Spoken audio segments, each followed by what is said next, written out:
Hello, in this video I shall be discussing 5 topics.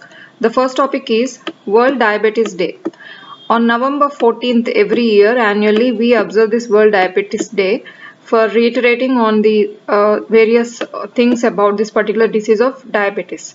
This is celebrated or this is observed by a federation called International Diabetes Federation. So this federation has got the diabetes authoritative agencies of all countries. So this International Diabetes Federation has brought this World Diabetes Day observation every year. World Health Organization has also started this. This was launched in 1991 by these two organizations, International Diabetes Federation and WHO. So the theme for this particular year, as like every other year, is nurses make the difference for diabetes. So the role of nurses in treating diabetes. So this is the theme for 2020, and every year this comes up with a very different theme.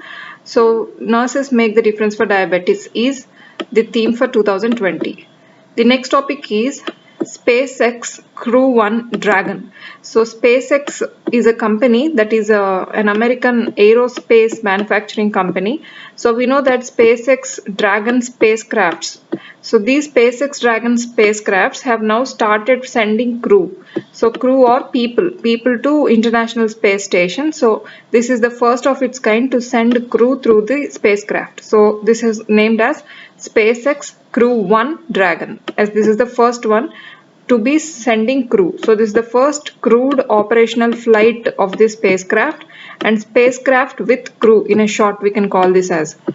This is sent by NASA from Kennedy Space Center. Kennedy Space Center is in Florida, and this first operational flight with crew is done on November 14, 2020. 4 people were sent in its first crewed flight to International Space Station, and 6 months long mission is the agenda for this particular crew.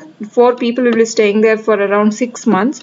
So for around 6 months long mission, this SpaceX Crew One is sent to International Space Station, and this has got a very good effectiveness, as this is very cost low, and the crew transport is also very cost low by this now, because so far the SpaceX Dragon spacecrafts are sending cargo to ISS. Now they are able to send crew. So this crew, the people can go and do lots of research, space research over there. So for this sending and coming back for, after the 6 months time, and sending again them to ISS, all of this transportation is also cost effective through this spacecraft. So this is about SpaceX Crew One Dragon that is recently sent. The next topic is Birdman of India. Salim Moizuddin Abdul Ali is called the Birdman of India. So he is the particular person who is called as the Birdman of India, and this is because he conducted the first systematic bird surveys in India, first of its kind.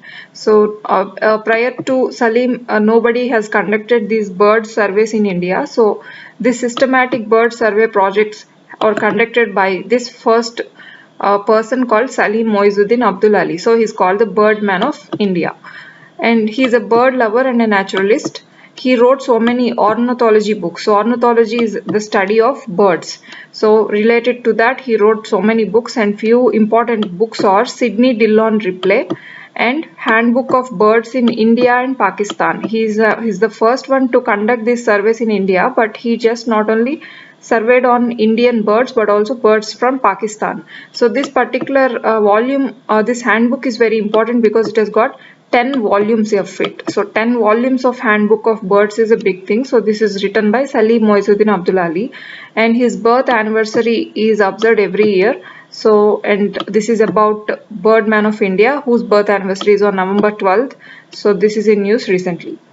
The next topic is 17th ASEAN Summit.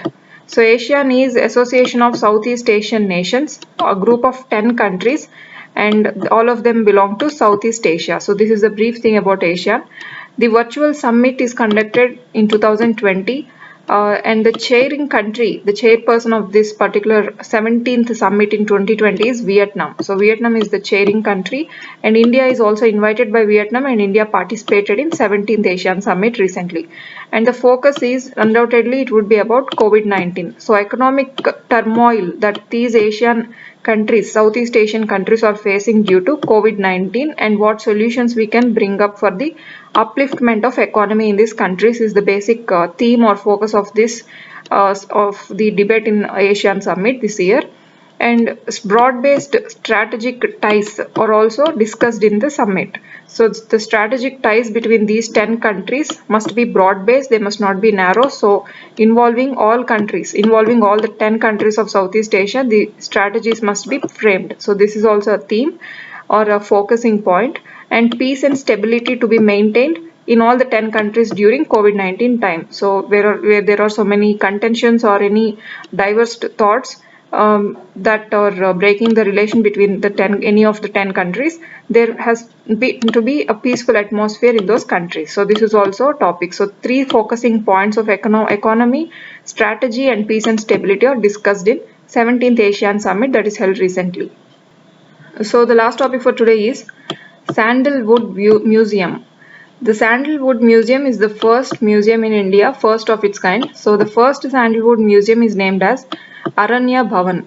So this is a recent museum that is constructed in Mysore, in Ashokapuram. So Mysore holds this Sandalwood Museum of India, the first of its kind.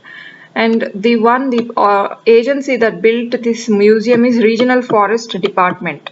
So Regional Forest Department built this Sandalwood Museum in Mysore.